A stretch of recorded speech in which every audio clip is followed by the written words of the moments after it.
So, I am Chef Scott. Welcome to Sacks in the Kitchen. And today is the scone episode.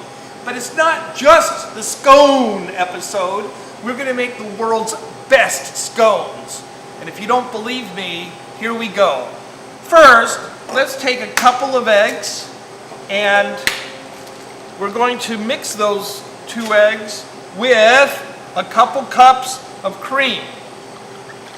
And we're going to set it aside for later.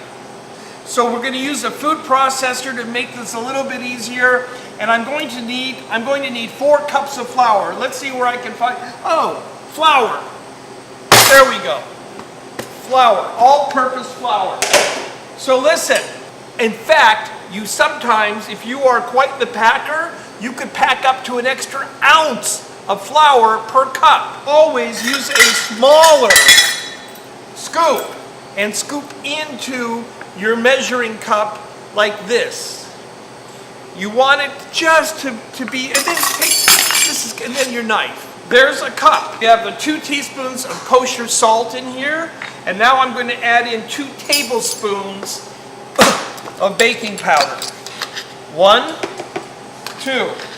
If you're making a sweet scone, at this point, you can add up to 4 tablespoons of sugar. Let's blend these ingredients. Ta-da! This is really so easy. I have 11 ounces of butter here. I'm going to, did I say 11 ounces? 11 tablespoons of butter here.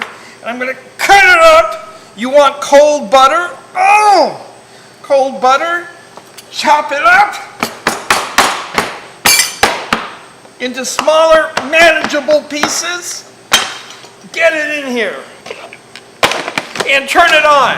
But you don't want to overdo it because we don't want to warm up the butter and we don't want to overwork the gluten in the flour. So here's the next step.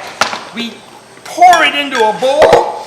We don't want to finish this in the food processor. You don't want to overmix it, so that's why we're keeping it out of the food processor. We add in our beaten eggs and our cream. Okay, so here we have it. It's coming together very nicely. And I have some flour.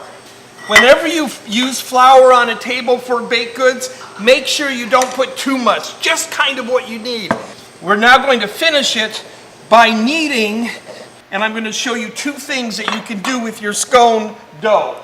You want to pat it, but you don't want it, the less you do, the better.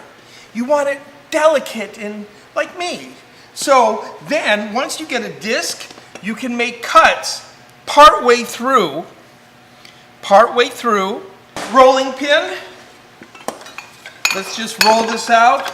This bench scraper, if you're going to bake, you have to have a bench scraper. Not only do you scrape away the things that you don't want, but it does help even up whatever it is you're rolling out. There. Now we're going to shore it up a bit, square it up, because the truth is that when you are rolling anything like for a cinnamon roll or for this, you want to make sure that it's even so that they are all alike. Here we go. This is sensational. Let's see. I have some orange peel here, and I have some sugar.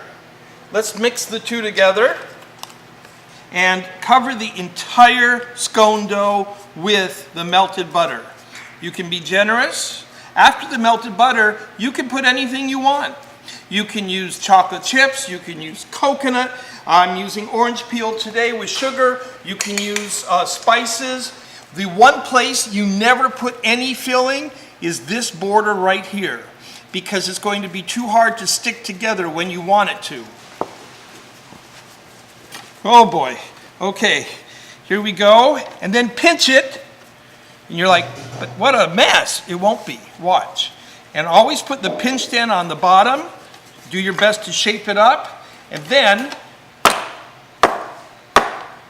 cut them into individual scones. Put these rolled scones on here. I also press them down a little bit as I do this. Oven is preheated all the way to 400. And they take about 15 minutes. When you're done with this, we want to take something that has fat. It could be, you could use egg. I prefer using just cream. On top of this, because God knows you can never have enough sugar, right? And here we have some raw sugar. You will be the queen. You will be the queen of Sunday brunch. Let's take the other one, which has been waiting aside, and we're going to do the same thing. Let's brush some cream on it. I'm going to put them in the oven, and in just a few minutes, you're going to see what they look like. Okay, so here they are. These scones have just come out of the oven. These are traditional scones, and it's very simple now that we pre-cut them before they went in the oven. Let's see what it...